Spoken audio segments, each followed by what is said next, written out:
चलिए देखते हैं सवाल क्या है।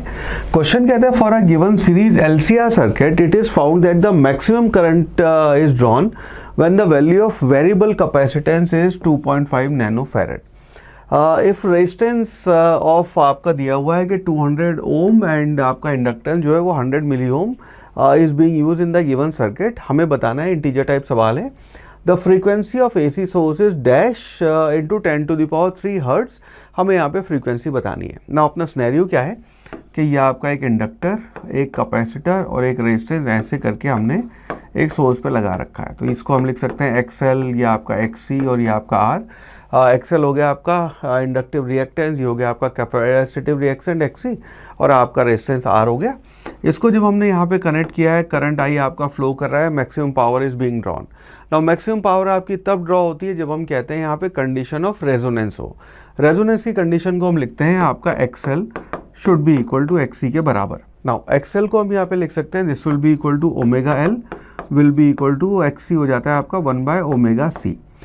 ओमेगा को इस तरफ लिया है तो आपकी वैल्यू हो जाएगी omega square will be equal to 1/LC। Now इसको अगर हम यहाँ पे यूज़ करें तो आपका अच्छा ओमेगा जो है उसको आप लिख सकते हैं 2πf। तो और हमें f की इंटीजर वैल्यू बतानी है तो इसको यहाँ पे 2πf है उसको हम लिख देंगे तो 2πf का whole square will be equal to 1/L into C। L अपने को यहाँ पे दिया हुआ है 100 मिली हेनरी, तो हो जाएगा आपका 100 मल्टीप्लाइड बाय 10⁻³ मल्टीप्लाइड बाय ये आपका इंडक्टेंस आ गया। रेजिस्टेंस के डेटा की यहाँ पे इस सवाल में अपने को ज़रूरत है नहीं, तो वो you can say extra data है।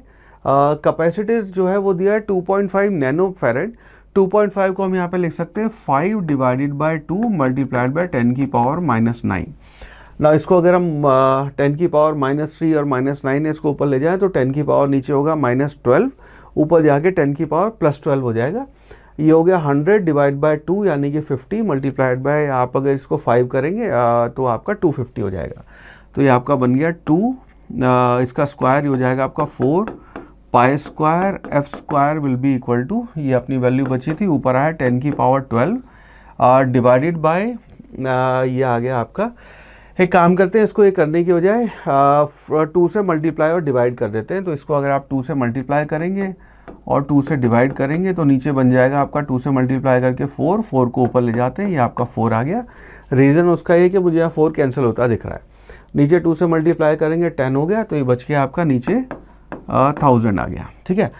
और इस 4 से हम ये 4 कैंसिल कर सकते हैं। पाई स्क्वायर है उसकी वैल्यू हमें कहा है यहाँ पे हम 10 ले सकते हैं, से हो जाएगा 10f² इज इक्वल टू, ये बन गया आपका 10 और ये ऊपर चला गया तो बन गया 10⁹ ये कैंसिल कर देंगे यानी कि f² हो गया आपका 10⁸ और f की वैल्यू जो आ गई वो आ गई आपकी 10⁴। नाउ ये बताना है हमें 10⁻³ में, तो इसको हम लिख सकते हैं f will be equal to 10 multiplied by 10⁻³ into hertz.